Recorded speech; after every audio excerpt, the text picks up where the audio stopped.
Okay mga bossing, nandito na naman tayo. Siyempre saan? Sa Lazada Item Everyday. At ang item natin for unboxing for today ay Mitsushi Angle Grinder. Okay, model XH9500U. Okay, so since nagamit natin yung cordless wireless drill na Mitsushi na maganda naman performance, so order tayo ng angle grinder nila. Hindi naman itong mga batan to. Open natin siya.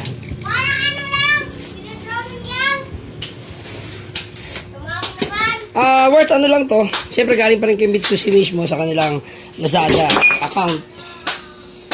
Worth 749. 700 lang siya nag-flash sale.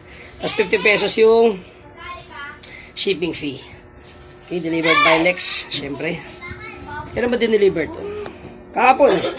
So, in-order ko noong June 19, June 22 dumating. 3 days ang delivery dito sa Rodriguez Rizal. So, open na natin. Bossing. Kahapon pa sana to, kaso lumakas ulan, naligo ka. Okay. So, Mitsushi. Hindi pa natin na-review to sa Lazada, pero after nito, baka tayong review para makita nila yung mga planong umorder. So, hindi pa tayo sa ngayon, unboxing pa lang, hindi pa tayo magbibigay ng review sa performance. Lagi tayong ganyan dito. So, after 1 month, tsaka tayo nagbibigay ng performance review. Pag unboxing kasi, para makita nyo lang yung laman at i-rate natin yung physical appearance. Okay? Yan. So, upon opening, syempre, makikita nyo mismo ang inyong unit, ang grinder. At syempre, may ang inyong manual. Ayan, meron siyang extra carbon para sa motor yan. Kung sakaling hindi na umandar, palitan nyo yung carbon. So may mga extra siya. At yung kanyang wrench, pagpalit ng mga talim. Ito, hindi ko alam tawag dito, pero ano to, protective side panel yan. Kung nakikita nyo mga bossing, malabo. Medyo lumiwanag ba? So, at ang meron pang lever handle. Para kung mag-grind kayo o magwa-wax o magpapolish ng sasakyan, pwede yan. So, syempre, ang inyong mismong unit. Ba't basa? Oil yan.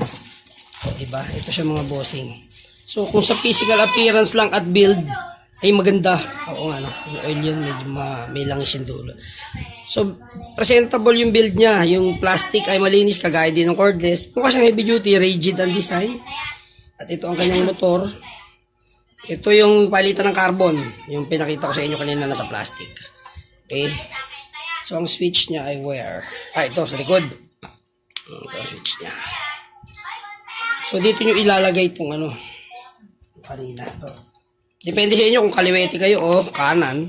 Pagay sa mostly yan, kaliwayan talaga nilalagay. Ito yan. Basta depende kayo kung paano kayo gumamit. Kung kaliwete ka naman, sa kabila mo ilalagay yan. Kasi ang panghawak mo ng mismong grinder yung kaliwa.